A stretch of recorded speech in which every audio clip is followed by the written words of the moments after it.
Hello and welcome. My name is Tom Field, and I produced and narrated this series of trainings on the mental status examination. This is the introduction. I'd like to provide my rationale for this training.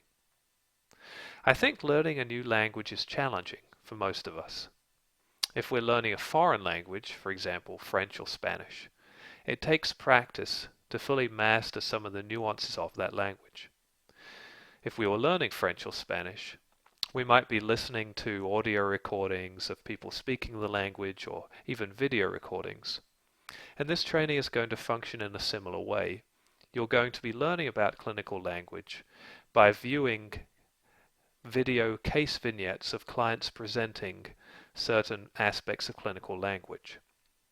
However, I don't expect you to fully master clinical language by the end of this training. Just as if you were learning French or Spanish, an immersion experience is typically needed before you fully grasp how to use clinical language, how to understand the nuances of that language. Most people, for example, would say that you would need to move to the country in which French or Spanish is spoken to fully understand the nuances of that language.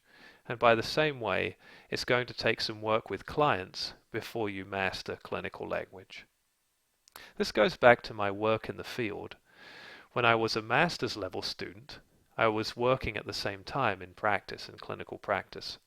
And I noticed that I started to understand concepts of clinical language in a lot finer detail when I was working with actual clients and able to apply some of those concepts. I somehow was able to understand what those words meant. And so, by the same token, I think this training will be a good first step for you in understanding clinical language, but you're not going to master clinical language by the time you have completed this video training. This goes back to right hemisphere learning.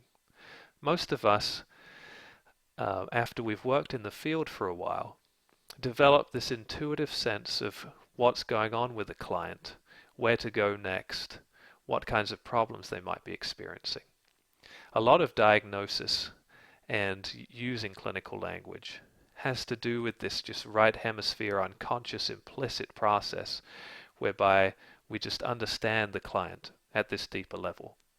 And I think that just takes practice and experience, and those are things that you're going to need to fully master diagnosis and to fully master clinical language. Like most trainings, I made decisions about what to include or exclude. And my choice or selection was largely based on your development. Novice counselors need to know the fundamentals, the basics of clinical language and diagnosis. And so terminology that I considered more advanced or perhaps theoretically driven was excluded. So, for example, in psychodynamic theory, ego defense mechanisms are used fairly commonly, but we will not explore ego defense mechanisms in this training because A, they're fairly advanced, and B, it's theoretically driven, and so you're not going to be required to know that as a beginning student. I also made the decision to exclude elements of clinical language on the basis of its frequency, how often you see it in clinical practice. If I felt that there was terminology that perhaps didn't occur very often in clinical practice, I made decisions to exclude that because I didn't feel it was foundational knowledge. However, there are some terms that I kept, that I retained, because even though they do occur fairly infrequently, they are very important to know conceptually. So, for example, terminology in the psychosis section of this training was retained for that reason. So why is this important? Why are we even doing this training? I think most counselors would agree that we operate from the wellness model, and so using mental status examinations and formal clinical assessment might feel a bit incongruent to us, perhaps. This has to do with a lot of the resistance that many of us have to the medical model, the model of psychopathology and diagnosis that is used by a lot of providers around us, but certainly is not always consistent with the counseling philosophy. However, I think a comparison with midwifery will help you to understand why this is important to us. Like counselors, the midwife operates from a holistic, wellness-based, strengths-based perspective, trying to help the client to use their own resources and strengths during the birth process. And, by the way, the metaphor of giving new life to things is very applicable to counseling. Anyway, so I do think, though, that most midwives would agree that having some knowledge of complications during labor and delivery, when there are problems, is very helpful, because midwives need to know when to involve obstetric surgeons, for example.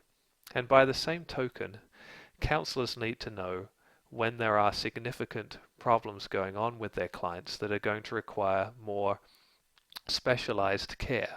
For example, medical care through a psychiatrist perhaps, or perhaps psychological testing mostly which is completed by a psychologist.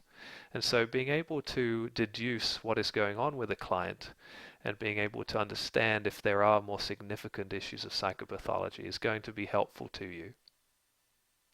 In addition, clinical language is commonly used by insurance companies, other professional providers in which you're working with, and so knowing that language is helpful to you in your day-to-day work.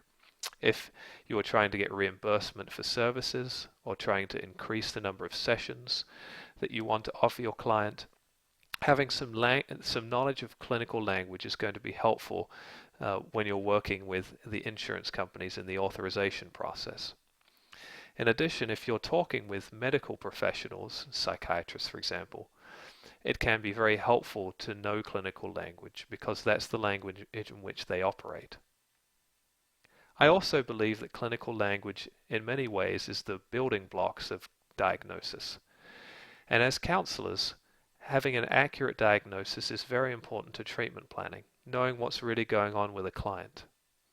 And being able to accurately diagnose a client is going to lead to a more accurate treatment, perhaps a more effective treatment for the client.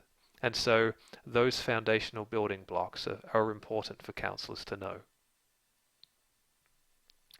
Let's go through some of the challenges and barriers to assessment and to the use of the mental status examination. In my experience, most people's experience, assessment is fairly ambiguous and has a lot of gray areas. It's not a black and white process by any means. This is kind of like most of psychology or counseling, by the way. Assessing mental status is not a precise process, and professionals may disagree at times. In addition, it can be taxing on cognitive space or room at first. It can be hard when you're listening to a client, listening to their content, to also be assessing them at the same time. This takes some practice to be able to hold all that information in your cognitive space at the same time, and so it's going to feel overwhelming at times when you're first starting out. Also, like most skill building, you're going to improve with practice. So when you're going through the guided practice exercises, for example, you might not get every video case vignette spot on or correct, and that's okay. That's how you're going to learn. That's frustrating at first, but you're going to learn with practice, and that's how skill building works. So let's go through the overview of what you're going to be exploring in the next 8 modules. The first module explores affect and mood. Affect has to do with the subjective emotional experience and also what is observable. The second module is thought process. Third module is memory. Fourth module is motor or movement. Fifth module is speech. Sixth module is interpersonal or relational. Seventh module is intrapersonal or internal. Eighth module is psychosis, a more significant problem. My rationale for the order is that I wanted to begin with more foundational concepts first and then move to more advanced concepts later. And this has to do with the scaffolding process that I believe helps people to learn. So you're going to start out with affect and mood. And in Module 2, you're going to learn about thought process. During the guided practice, you're going to be exploring both affect and mood and thought process. For memory, during guided practice, you'll be exploring affect and mood, thought process, and memory. For motor, during the guided practice, you'll be exploring affect and mood, thought process, memory, and motor. You can see how these things are building slowly, that scaffolding process.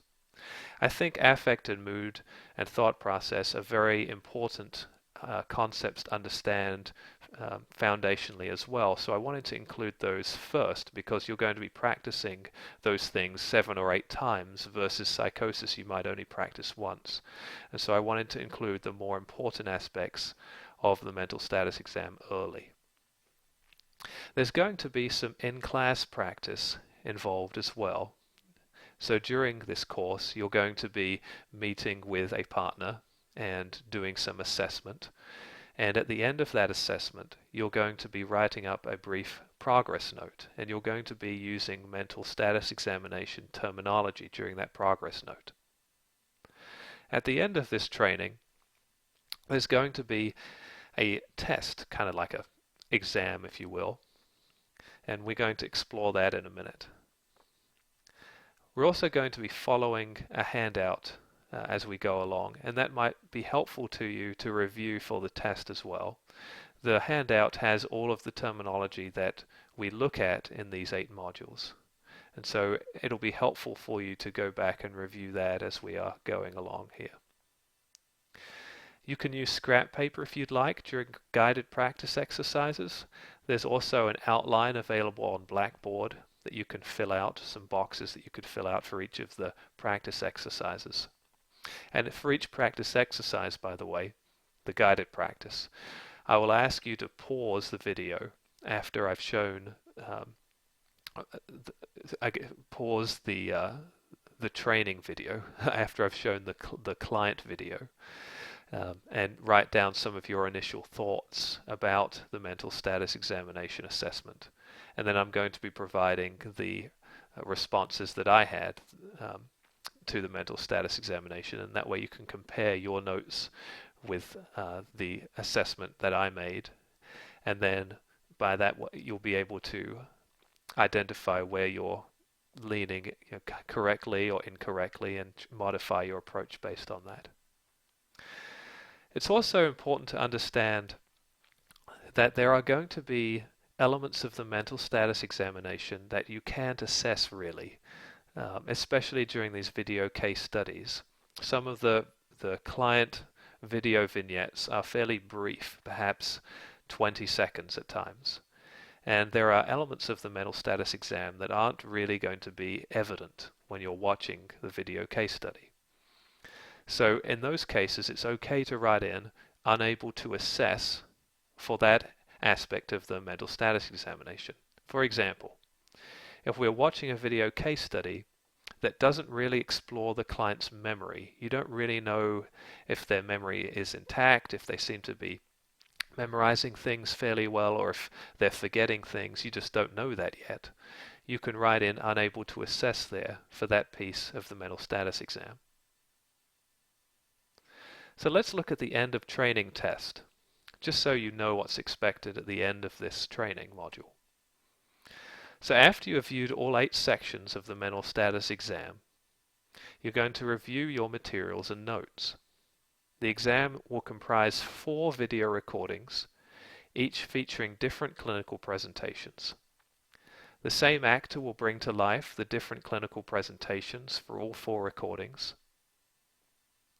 For each video recording, you will complete the mental status exam for all 8 sections. So affect and mood, thought process, memory, etc. And then consider whether medical or psychological assessment is warranted and explain your rationale. Students will view each video case vignette twice and then receive about 20 minutes to complete these two tasks, so mental status examination and then referral to medical or psychological assessment, before proceeding to the next vignette. As we close the introduction to our training, I'd like to thank some of the actors that you will be observing during the video case vignettes.